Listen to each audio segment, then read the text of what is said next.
উদ্ধৱক যাবৰ সময়ত কৈছে মুতচিত্ত দিয়া যিটো কৰৈ কৰ্ম ধৰ্ম তাৰ নাম যজ্ঞ সখী কৈলো ইটো মৰ্ম।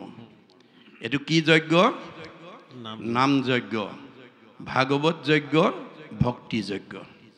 এই যজ্ঞস্থানলৈকে আমন্ত্ৰণ কৰা যিসকল ভগৱন্ত স্বৰূপ ভক্ত বৈষ্ণৱ এই 4টা দিনৰ কাৰ্যসূচীত ইয়ালৈ সহযোগিতা আগবঢ়াবৰ কাৰণে আহিব, তেওঁলোকৰ সেৱা শুশ্ৰূষা আপ্যায়নৰ কাৰণে এই নিমাইজানবাসী যুৱক যুৱতী আই প্ৰমুখ্যে বাপসকলে যিসকলে কায়িক মানসিক বৌদ্ধিকভাৱে ত্যাগ স্বীকাৰ কৰিব, এই 4 দিনীয়া কাৰ্যসূচীটো সৰ্বাংগ সুন্দৰ কৰিবৰ কাৰণে ভকত বৈষ্ণৱ সেৱা শুশ্ৰূষা ধৰা যি সেৱা আগবঢ়াব তেওঁলোকৰ প্ৰত্যেকৰে অক্ষয় পুণ্য হ'ব।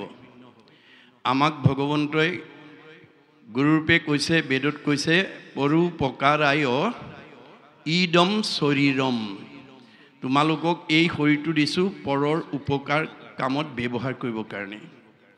গতিকে পৰ মানে তৃণমূল এটা আত্মা, পৰিয়াল, সমাজ, অনুষ্ঠান, প্ৰতিষ্ঠান, দল, সংগঠন, জড়জগত, জীৱজগত, নিখিল জগত, এই সকলো মই।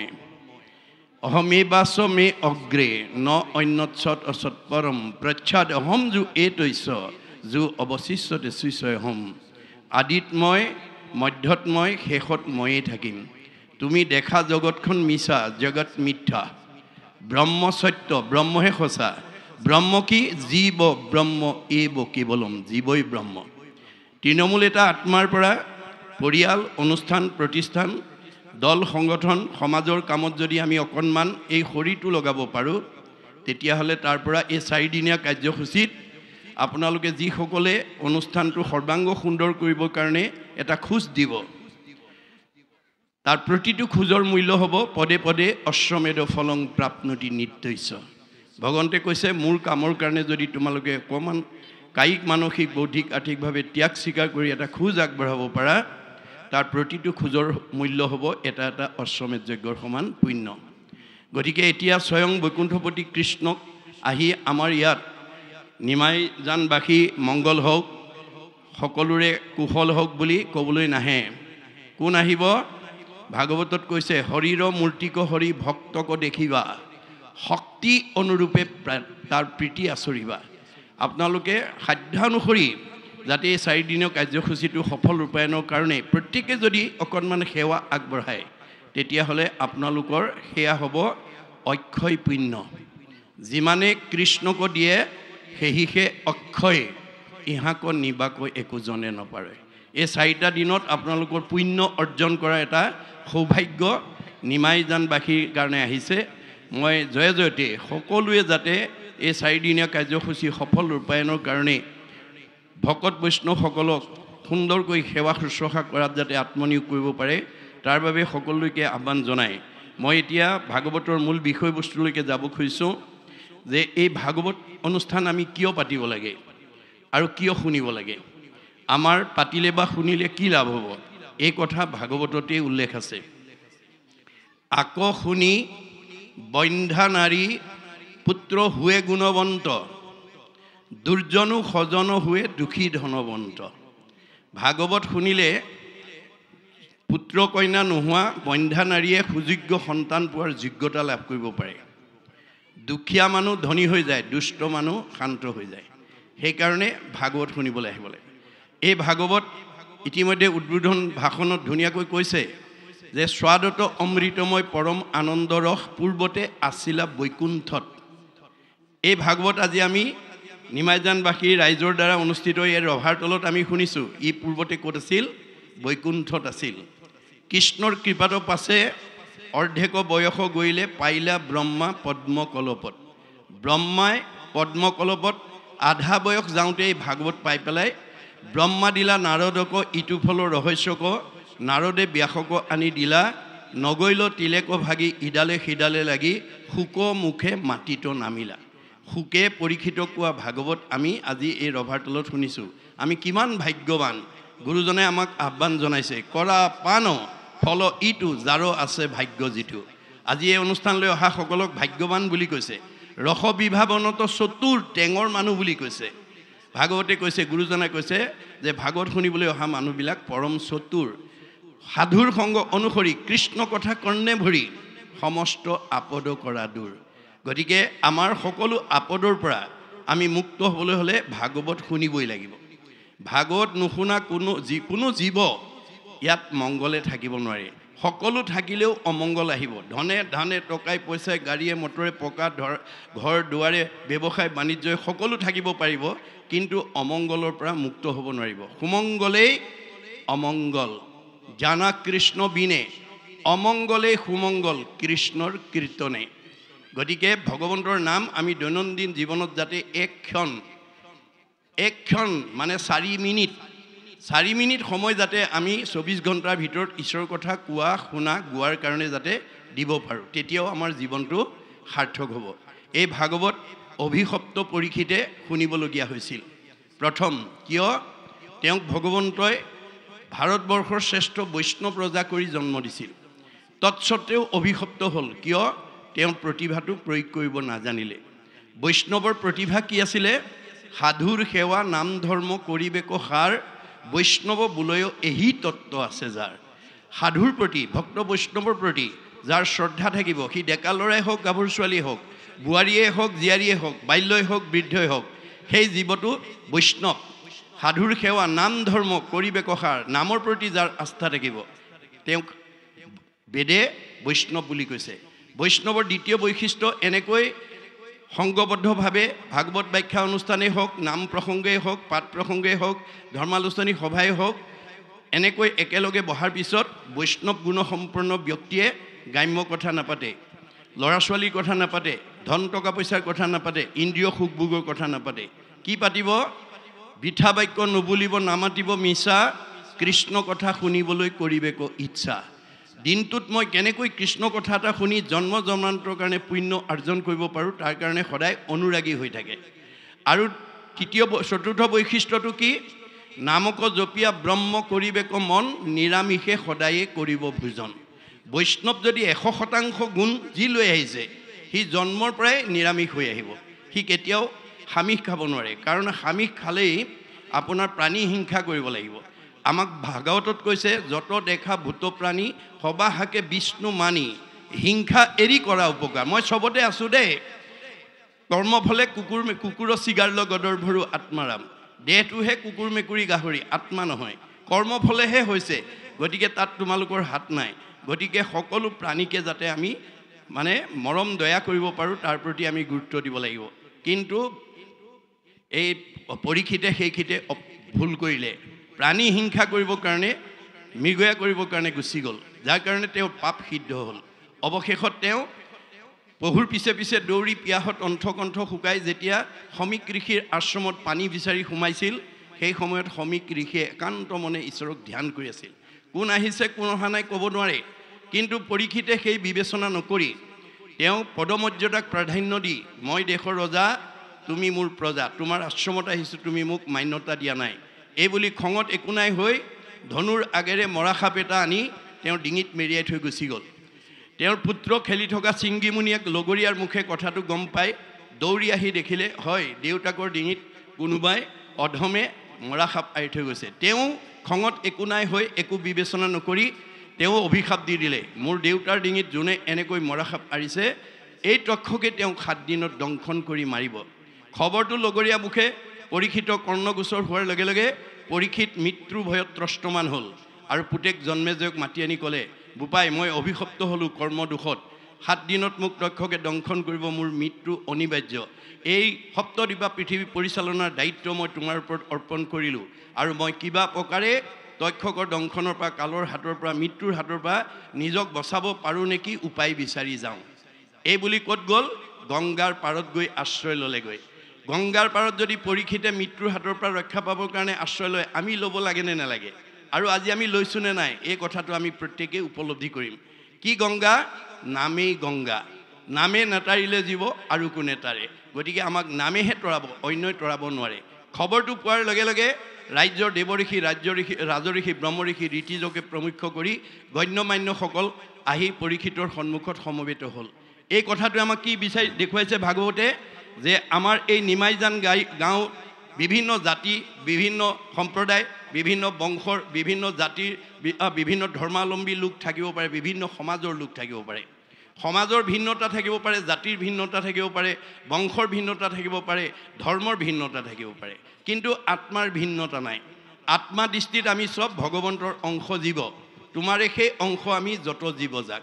আত্মা দৃষ্টিত আপোনাৰ মোৰ মাজত কোনো পাৰ্থক্য নাই।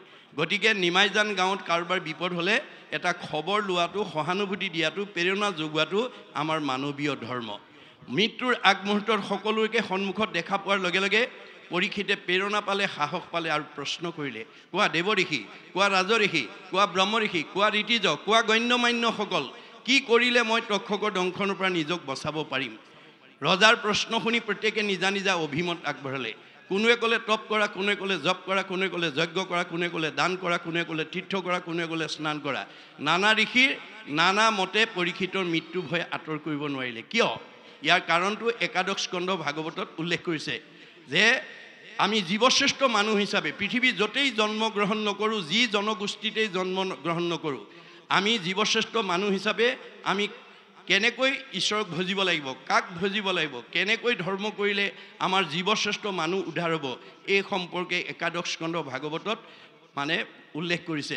অৰ্থাৎ ভগৱন্তৰ সৃষ্টিৰ চাৰিমুঠি জীৱৰ ভিতৰত ঈশ্বৰক ভজিব পৰা শক্তি মানুহৰ বাদে আনৰ নাই। গতিকে আমি মানুহ হিচাপে কেনেকৈ ঈশ্বৰক ভজিব লাগিব, কেনেকৈ ভক্তি কৰিব লাগিব, এই সম্পৰ্কে ভগৱন্তই নিজ মুখে কৈছে। আন ধৰ্মবিলাক ঋষিবিলাকৰ মুখেদি কোৱাইছে। আন ধৰ্ম ঋষিৰ মুখে কৰাইলা বেকত, কহিলা আপোন মুখে নিজ ধৰ্ম যত। যিটো ধৰ্ম আচৰণ কৰিলে আমি জীৱশ্ৰেষ্ঠ মানুহ এই মায়াময় সংসাৰৰ পৰা উদ্ধাৰ হ'ব পাৰোঁ, সেই ধৰ্মটো তেওঁ নিজৰ মুখেদি কৈ গৈছে। সেইটোৱে হৈছে ভাগৱত ধৰ্ম, সেইটোৱে হৈছে ভক্তি ধৰ্ম, আৰু সেইটোৱে হৈছে নাম ধৰ্ম। নানা ঋষিৰ নানা মতে পৰীক্ষিতৰ মৃত্যু ভয় আঁতৰ কৰিব নোৱাৰিলে। অৱশেষত শুকদেৱে আহি প্ৰথম স্কন্ধৰ পৰা দ্বাদশ স্কন্ধ ভাগৱত 7 দিন 7 ৰাতি নীৰৱ নিচ্ছিন্নভাৱে পৰীক্ষিতক শ্ৰৱণ কৰোৱাৰ লগে লগে 12 স্কন্ধ ভাগৱত, দ্বাদশ স্কন্ধ ভাগৱত শুনাৰ লগে লগে তেওঁ ব্ৰহ্মজ্ঞান প্ৰাপ্ত হৈ গ'ল। মই ইমান সময় মৰিম বুলি যিটো ভয় কৰি আছিলোঁ, তাৰ দেখোন মৃত্যুৱেই নাই। অৰ্থাৎ আমাৰ জীৱৰ মৃত্যু নাই। মৃত্যু কাৰ আছে? দেহৰেহে ধৰ্ম জনম মৰণ, এই দেহটোহে জন্ম মৃত্যু আছে। জীৱৰ কি আছে? সংস্কাৰ আৰু গতি। আমি যদি পৰীক্ষিতৰ দৰে প্ৰথম স্কন্ধৰ পৰা দ্বাদশ স্কন্ধ ভাগৱত শুনাৰ সৌভাগ্য ল'ব পাৰোঁ, নিজে অধ্যয়ন কৰিব পাৰোঁ, সামাজিকভাৱে পাৰোঁ, তেতিয়াহ'লে আমিও পৰীক্ষিতৰ দৰে গতি পাম, আমাৰ জীৱ সংস্কাৰ হ'ব। গতিকে তেওঁ দ্বাদশ স্কন্ধ ভাগৱত শুনাৰ লগে ব্ৰহ্মজ্ঞান প্ৰাপ্ত হ'ল। আমি এই তথ্য নাজানি আজি তাৰিখতো কৈ আছোঁ, নিমাইগাঁও গাঁৱৰ আমুকা মৰিল, তামুকী মৰিল, স্বৰ্গগামী হ'ল, বৈকুণ্ঠগামী হ'ল, প্ৰয়াত হ'ল, বিদেহ হ'ল, নানান শব্দৰে আমি কাৰোবাক মৰাটোকে কৈ আছোঁ। কিন্তু গীতাত কৃষ্ণই অৰ্জুনক কৈছে, সখা মানুহ মৰা বুলি কোৱাটো মিছা কথা কৈছে। জীৱৰ মৰণ কহে যিটো জন সবে মিছা মহাভাগ। কৰ্মৰ সংস্কাৰে পুনৰ দেহ লয়, পূৰ্ব দেহ কৰে ত্যাগ। গতিকে কৰ্ম সংস্কাৰৰ দ্বাৰা আমি পুনৰ দেহ ল'ম। আমাৰ গতিহে আছে। আমাৰ গতিটো কেনেকুৱা? গীতাত কৈছে, যেন জোকে তৃণ পাইলে এৰয় অপৰ, জীৱৰ দেহৰ জানা সেহি পতন্তৰ। যেনেকৈ চেনি জোকে নিজৰ মুখৰ আগত আন এডাল বন নোপোৱালৈকে পিছৰডাল এৰি নিদিয়ে, ঠিক আমাৰ দেহত থকা জীৱটোৱে আন এটা দেহ নোপোৱালৈকে এইটো দেহৰ পৰা ওলাই নাযায়। দ্বিতীয় উপমা দিছে, যেন নৱ বস্ত্ৰক পুৰুষে পিন্ধে আগ, পুৰাতন বস্ত্ৰ পাছে কৰে পৰিত্যাগ। আপুনি ফটা চোলা এটা পিন্ধি আছিল, বজাৰৰ পৰা নতুন এটা অনাৰ লগে লগে পুৰণাটো পেলাই আমি যেনেকৈ নতুনটো পিন্ধোঁ, আমাৰ দেহত থকা জীৱটোৱে পুৰণা দেহ এৰি নতুন এটা দেহলৈ গতি কৰিব। এতিয়া আপোনাৰ দেহটো ওপৰলৈ পঠিয়াবনে তললৈ পঠিয়াব, সেই দায়িত্ব আপোনাৰ।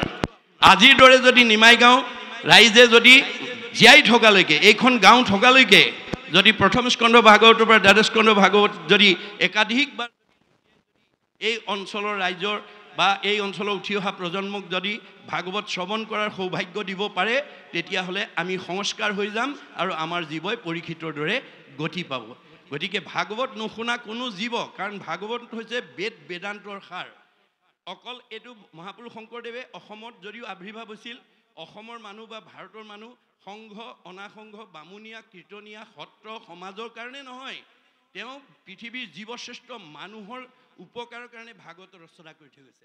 সেইকাৰণে তেওঁ ভাগৱতৰ মাজেদি কি আহ্বান জনাইছে? উবা নৰলোক হৰি ভজি উক ধৰা ইটো উপদেশ এৰা আলজাল জীৱা কটকাল জৰা ভৈল পৰবৈশ। গতিকে গোটেই বিশ্বৰ মানৱক তেওঁ আহ্বান জনাইছে। গতিকে যাৰ কাৰণে মহাত্মা গান্ধীয়ে তেওঁ দৰ্শন অধ্যয়ন কৰি মন্তব্য দিছে কি বুলি? What Shankardev was alone able to do, nowadays the whole army of the English knowing people cannot do. বিশ্বত এতিয়ালৈকে যিমান গুৰু আবিৰ্ভাৱ হ'ল, শংকৰদেৱে বিশ্ববাসীৰ কাৰণে যিমান অমূল্য অৱদান দিছে আন কোনো গুৰুৱে দিব পৰা নাই। আৰু সেইজন গুৰু অসম মাতৃৰ বুকুত আবিৰ্ভাৱ হোৱাৰ কাৰণে মহামানৱ মহাত্মা গান্ধীয়ে অসমবাসীক ভূয়সী প্ৰশংসা কৰিছে কি বুলি? Assamese indeed fortunate for Shankardev has 5 centuries back given to Assamese people an ideal which is also my ideal of Ram Rajya. মই যিখন ৰাম ৰাজ্য অসমত প্ৰতিষ্ঠা কৰাৰ মানস কৰি আহিছিলোঁ, শংকৰদেৱে 500 বছৰ পূৰ্বতে সেই ৰাম ৰাজ্য অসমত প্ৰতিষ্ঠা কৰি থৈ গৈছে। অসমবাসী সঁচাকৈয়ে ভাগ্যৱান। কিন্তু আজি আমি গুৰুজনৰ দৰ্শন চৰ্চা নকৰা, সঠিকভাৱে চৰ্চা নকৰাৰ কাৰণে আমাৰ মাজতে আজি বিভাজন হৈ আছে।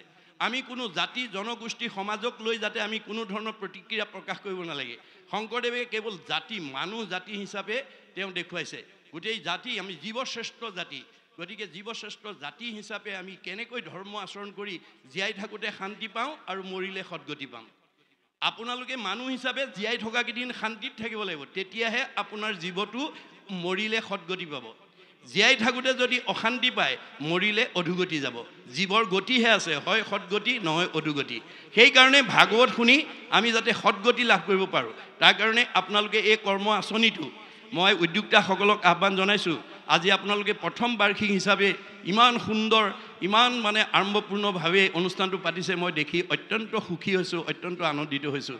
আপোনালোকে এনেকৈ পৰিকল্পনা কৰক যাতে আমাৰ এই সমাজ থকালৈকে, এই নামঘৰ থকালৈকে, আমি এইখন গাঁও থকালৈকে যাতে আমি ভাগৱত প্ৰতি বছৰে সাধ্য অনুসৰি, আজি 4 দিন কৰিছে, 4 দিনটো অলপ কষ্টকৰ বা খৰচী হয়, তাতকৈ দৰকাৰ হ'লে আপোনালোকে হ্ৰাস বৃদ্ধি কৰিব পাৰিব। তাত কোনো যে 4 দিনেই কৰিব লাগিব বা 3 দিনেই কৰিব লাগিব এইটো কোনো বাধ্যবাধকতা নহয়।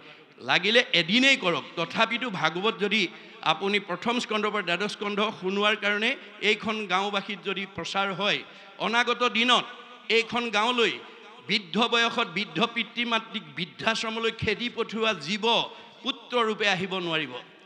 শাহু বোৱাৰীৰ মাজত মনোমালিন্যত লাগি থকা জীৱ এইখন গাঁৱলৈ আহিব নোৱাৰিব। ককাই ভাইৰ মাজত মনোমালিন্য হোৱা জীৱ এইখন গাঁৱলৈ আহিব নোৱাৰিব। সীমা ঘৰীয়াৰ লগত মনোমালিন্য হৈ থকা জীৱ এইখন গাঁৱলৈ আহিব নোৱাৰিব। পোহৰৰ ওচৰলৈ যেনেকৈ আন্ধাৰ আহিব নোৱাৰাটো বিজ্ঞানসন্মত সত্য, বাস্তৱ সত্য, ঠিক তেনেকৈ ভাগৱত য'ত প্ৰচাৰ হৈ থাকিব, বেদ বেদান্ত সাৰ জীৱনশৈলীৰ সম্পূৰ্ণ আমাৰ দিশ এই ভাগৱতত সোমাই আছে। আমি প্ৰত্যেকে আইনাখন চাওঁ, এবাৰ হ'লেও চাওঁ। কি কাৰণে চাওঁ বাৰু? আমাৰ গুৰুজনে কৈছে, তুমি জগ জীৱ তোমাক পুজিলে পাই আপোনাক যায়, যেন মুখ শ্ৰীক প্ৰতিবিম্ব মুখ দেখয় দৰ্পণ চাই। আইনাখন কিয় চাওঁ? মোৰ শৰীৰটো ভালে আছেনে নাই, মোৰ মুখখন মই আগতকৈ বগাই হৈছোঁ নে, কলাই হৈছোঁ নে, শকত হৈ হৈছোঁ নে, ক্ষীণাইছোঁ নে, মোৰ মুখত কিবা স্পট পৰিছে নেকি, তাক জানিবৰ কাৰণে আইনাখন চাওঁ। আপোনালোকৰ ঘৰত আইনাখন বেছিকৈ কোনে চাই আপোনালোকে অকণমান লক্ষ্য কৰিবচোন। যদি আপোনালোকৰ ঘৰত ডেকা গাভৰু আছে, যদি নতুনকৈ বিয়া কৰে অনা বোৱাৰী আছে, তেওঁলোকে 60 বছৰৰ বুঢ়া বুঢ়ীতকৈ ঘনাই চাই থাকে। কিয়? যে তেওঁলোকৰ নিজৰ চেহেৰাটো ভালে ৰখাটো তেওঁলোকৰ এটা মোহ আছে। গতিকে ডেকা গাভৰুবিলাকে যেনেকৈ আইনাখন ঘনাই চায়, তেনেকৈ ভাগৱত শুনিবলৈ ডেকা গাভৰুবিলাক বেছিকৈ আহিব লাগে। কাৰণ আজি যিবিলাক ডেকা গাভৰু হৈছে, কাইলৈ তেওঁলোকে সংসাৰ কৰিব লাগিব, এইটো প্ৰকৃতিৰ নিয়ম। কিন্তু আজি আমাৰ বহুত ডেকা গাভৰুৱে নাজানে সংসাৰ কিয় কৰিব লাগে। আমাৰ বেদত কৈছে, ঋগ্বেদত কৈছে, অথ পুৰুষস্তাৱত সৰ্বু যত জায়াং ন বিন্দতে যত জায়াং বিন্দতে অথ প্ৰজায়তে তহি সৰ্বু ভৱতি। আমি কিয় বিয়া পাতিব লাগে? নিমাইজান গাঁৱত পিতৃ মাতৃক লৈ যি বংশ পৰিয়াল বুলি পেলাই আপোনালোকে এটা ঘৰত বাস কৰি আছে, কালৰ অতৰ্কিত গতিত পিতৃ মাতৃ গুচি যোৱাৰ পিছত সেইখন ঘৰত সেই পিতৃ মাতৃৰ বংশ অনাগত দিনত এৰি থৈ যাবৰ কাৰণে পুত্ৰ কন্যা জন্ম দিবৰ কাৰণে বিয়া পাতিব লাগে। এয়া ঋগ্বেদৰ মত। কি মৰ্থে পুত্ৰম পুন্নাম নৰকে তাৰ ইতিহি পুত্ৰহা। পুন্নাম নৰকৰ পৰা পিতৃ মাতৃক উদ্ধাৰ কৰিবৰ কাৰণে পুত্ৰ জন্ম দিব লাগে। কিন্তু কোন পুত্ৰই উদ্ধাৰ কৰিব? পুত্ৰেও তৰাইবে বুলি শুনি আছা শাস্ত্ৰ, বৈষ্ণৱ পুত্ৰক লাগি বুলি আছে মাত্ৰ। বৈষ্ণৱ পুত্ৰ জন্ম দিব লাগিব। অবৈষ্ণৱ পুত্ৰ যদি উপজে বংশত, স্বৰ্গহন্তে পিতৃক পেলাৱে নৰকত। আজি আপোনালোকৰ নিমাইজান গাঁৱৰ দৰে ভাগৱত চৰ্চা নথকাৰ কাৰণে বহুত গাঁৱৰ বহুত কোৱালিফাইড পিতৃ মাতৃয়ে পুত্ৰ জন্ম দি পুথিগত ডিগ্ৰী দিছে, কোনোবা ডক্টৰেট উপাধি, কোনোবা ডাক্তৰ, কোনোবা ইঞ্জিনিয়াৰ, কোনোবা প্ৰবক্তা, কোনোবা অধিবক্তা, কোনোবা বুদ্ধিজীৱী, কোনোবা জ্ঞানী, কোনোবা মানি, কোনোবা বহুত বহুত উচ্চপদস্থ বিষয়ত চাকৰি কৰাৰ যোগ্যতা দিছে। কিন্তু তেওঁলোকে আজি আমাৰ সমাজলৈ কি আদৰ্শ আহিছে? আনৰতো দূৰৰ কথা, জন্মদাতা বৃদ্ধ পিতৃ মাতৃক বৃদ্ধ বয়সত কেনেকৈ সেৱা কৰিব লাগে, কেনেকৈ শুশ্ৰূষা কৰিব লাগে, কেনেকৈ মৰম কৰিব লাগে, কেনেকৈ লালন কৰিব লাগে, কেনেকৈ পালন কৰিব লাগে, তাক নাজানি বৃদ্ধাশ্ৰমলৈ পঠিয়াই দিছে। তেওঁলোকৰ শিক্ষাৰ মৰ্যাদা ক'ত? তেওঁলোকৰ জীৱনৰ সাৰ্থকতা ক'ত? গতিকে তেওঁলোকৰ জীৱন ধিক। যিটো পিতৃ মাতৃ জন্মিলেকো দেহ পুখিলেকো অনুদিন, শতেক বৎসৰে সিটো পুত্ৰে তাৰ খুজিবে নপাৰে ঋণ। যি পিতৃ মাতৃয়ে জন্ম দি আমাক বিশ্ব সংসাৰ দেখালে, মানৱ জীৱনৰ 100টা বছৰত আমি সেই পিতৃ মাতৃৰ ঋণ পৰিশোধ কৰিব নোৱাৰোঁ। তেনেস্থলত ভাগৱতৰ দৰ্শন নজনাৰ কাৰণে পুত্ৰ হুয়া যিটো পিতৃক নোপোষৈ, দুৰ্জন আতি আবাতি, তাহাৰ মাংসক তাকে খোৱাবৈ জমৰ কিং কৰে কাটি। কোনোবা যদি পুত্ৰই যদি পিতৃ মাতৃক বৃদ্ধ বয়সত অৱজ্ঞা কৰে, অনীহা কৰে, অশ্ৰদ্ধা কৰে, ইমান দুখৰ দুখী হ'ব লাগিব, তাৰ মাংস কাটি কাটি তাকেই জমকিং কৰে খুৱাব। অকল সিমানেই নহয়, বৃদ্ধ পিতৃ মাতৃ গুৰু বন্ধুজন নোপোষে পিতৃ পুত্ৰক, নিশ্বাস কাঢ়ন্তে জীৱন্তে থাকোঁতে জানিবা সিটো মৃতক। বৃদ্ধ পিতৃ মাতৃক অৱজ্ঞা কৰা সন্তান যদি উশাহ নিশালৈ জীয়াই আছে, জীয়াতে মৰা। গতিকে আমি জীয়াতে মৰা হৈ পেলাই যাতে সমাজত পৰিচয় দিবলগীয়া নহয়, জীয়াতে মৰা সন্তান যাতে আমি জন্ম দিব লগা নহয়, তাৰ কাৰণে বিয়া পতাৰ আগতে বা জন্ম দিয়াৰ আগতে আমি ভাগৱত শুনি ল'ব লাগিব। গতিকে ভাগৱতে কেনেকুৱা পুত্ৰ লাগে তেনেকৈ দিব। আমাৰ উদ্বোধনী ভাষণত কৈছে যে কল্পতৰ বৃক্ষ ভগৱন্ত, আমাৰ কল্পতৰ বৃক্ষ 4জোপা, ভগৱন্ত কল্পতৰ বৃক্ষ, ভাগৱত কল্পতৰ বৃক্ষ, ভকত কল্পতৰ বৃক্ষ, পাৰিজাত কল্পতৰ বৃক্ষ। কল্পতৰ বৃক্ষ কাক বোলে?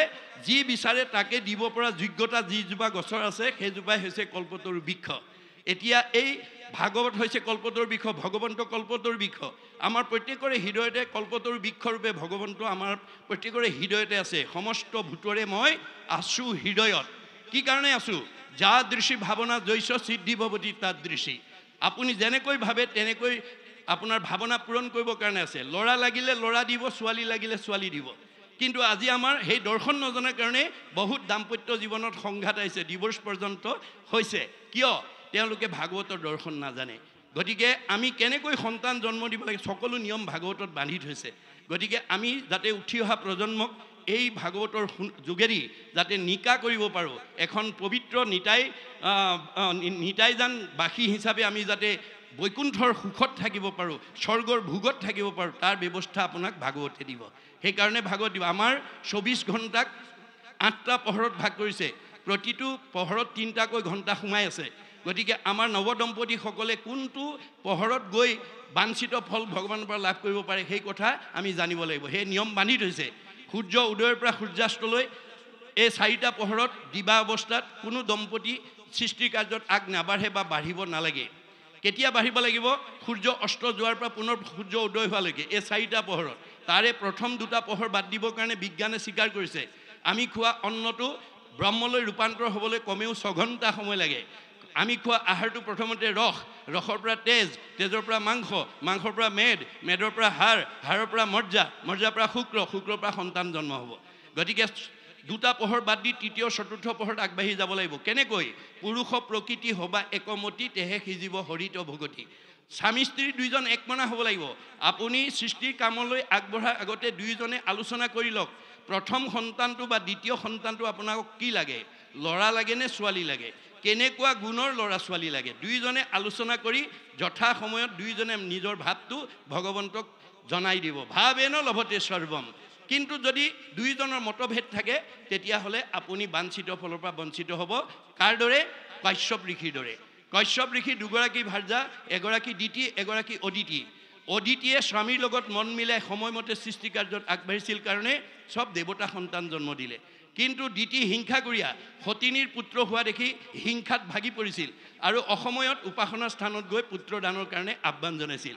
দূৰদৰ্শী সম্পন্ন কাশ্যপ ঋষিয়ে ভাৰ্যাক কৈছিল, হেৰা ভাৰ্যা, এইটো পুত্ৰদানৰ সময় নহয়, এইটো ঈশ্বৰ উপাসনাৰ সময়, তুমি ধৈৰ্য ধৰা। নামানে উপায়ন্তৰ হৈ স্বামীক ভাৰ্যাক সন্তুষ্টি দিবৰ কাৰণে পুত্ৰদান দিলে। ফলত কি হ'ল? হিৰণ্যাক্ষ আৰু হিৰণ্যাক্ষ কশিপু জন্ম হ'ল আমাৰ দাম্পত্যসকলৰ মাজতো যদি তেনেকুৱা মতভেদ থাকে আপোনালোকেও তেনেকুৱা অবৈষ্ণৱ সন্তানৰ পিতৃ মাতৃ হ'ব লাগিব গতিকে ভাগৱত শুনি আমি যাতে এটা শুদ্ধ পথে যাতে যাব পাৰোঁ তাৰ কাৰণে ভাগৱতে ধুনীয়াকৈ আমাক একেবাৰে মানে মাতৃৰ গৰ্ভত স্থিতি হোৱা কালৰ পৰা এটা জীৱ স্থিতি লোৱা কালৰ পৰা মৃত্যু পৰ্যন্ত কি কৰিব লাগিব কি কৰিব নালাগিব কি খাব লাগিব কি খাব নালাগিব কলৈ যাব লাগিব কলৈ যাব নালাগিব সকলো নিৰ্দেশনা দি থৈছে